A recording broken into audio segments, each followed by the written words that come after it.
За сайн байцгаана уу? Өнөөдөр бүгдээрээ бөөрийн чулууны талаар товчхон ярилцъя. За бөөр нь хүний биеийн олон чухал үйл ажиллагаанд оролцдог бөгөөд гол үндсэн үүрэг нь цусан дагаа химийн хорт нийтлүүдийг шүүгээд шийсээр гадагшлуулах үндсэн үүрэгтэй. За Монгол хүмүүсийн хувьд бөөрийн чулуу элбэг тохиолддог. Тэр дундаа эмэгтэйчүүдээс илүү эрчүүд бөөрийн чулуу үүсэх магадлал өндөр гэсэн судалгаа байдаг. Хүмүүсийн амьдралын хэм маяг, буруу хэм маяг, дотоод болон гадаад хүчин зүйлсийн нөлөөгөөр шийсний найрлага маань өөрчлөгдөн шээс өтгөрч шээсэнд дагуулах кальц, оксалат, шээсний хүчил зэрэг маань тундас үүсэн талсчаад хоорондоо бөөнөрөх байдлаар чулууг үүсгэж байдаг. За чулуу маань найрлага болон бүтцийн хувьд шинж чанараас хамаарат бас хэд хэдэн төрөл байдаг. За ямар хүмүүс бөөрийн чулуу үүсэх эрсдэл байдаг вэ гэхээр шингэн зүйл буюу ус багаар уудаг, хоолнд давсны хэрэглээ өндөр байх, уургалаг бүтээгдэхүүн буюу махан бүтээгдэхүүн, амтны гаралтай өөх тос ихээр хэрэглэх, оксалат ихтэй хоол хүнс буюу кофе, хийжүү суунда, шоколад, элсэн чихэр зэрэг хоолны тогтмол хэрэглэх, зарим эмийн байцууд бас бөөрийн чулуу үүсэх эрсдлийг нэмэгдүүлж яадаг.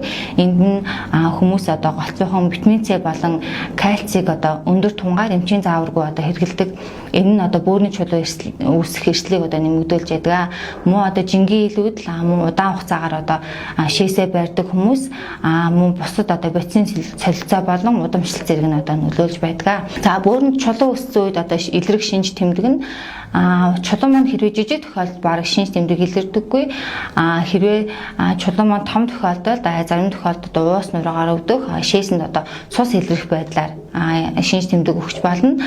Чулууны хэлбэр хэмжээ, байлал зэрэгээс шалтгаалаад өвдөлтийн өвч маань янз бүр байдаг. Хэрвээ нэгэн түүсэн чулуу маань бөөрнөөс хөдлөх буюу бөөрийн аяганцар твшинцрээс доошоо нарийн сувг буюу шээлэг үүсэн тохиолдолд хүнд маань нэлийн хүчтэй өвдөлт өгдөг. Энэ өвдөлт өгснөөс болоод эмнэлгийн байгууллагад хандсанаа бөөрийн чулуутай гэдгийг мэддэг. Мөн хэвлийн эхо буюу урьдчилан сэргийлэх үзлэгээр бөөрийн чулуутай гэдгийг мэддэг. Удаан хугацаанд бөөрийн чулуутай явсан тохиолдолд шээс бөөрийн замын бөглөрөл буюу бөөр усчих, шээсний замын халдвар, бөөрийн архаг өрөвсөл маань цаашдаа амжиран бөөр хүндрэх зэрэг олон эрсдэлтэй байдаг. За ийм учраас хүмүүс тогтмол шинжилгээнд хамрагдаж явах хэрэгтэй. Энэ шинжилгээ маань шээс болон цусны шинжилгээ мөн хэвлийн эхо буюу дотор 5 зүйлийн эход тогтмол харуулж явах шаардлагатай. За эхоны давуу талын хувьд бол хүндээ ямар нэг зовиоргүй хурдан хугацаанд хийгддэг боловч онцлогооны өндөр ач холбогдолтой ийм шинжилгээ юм аа.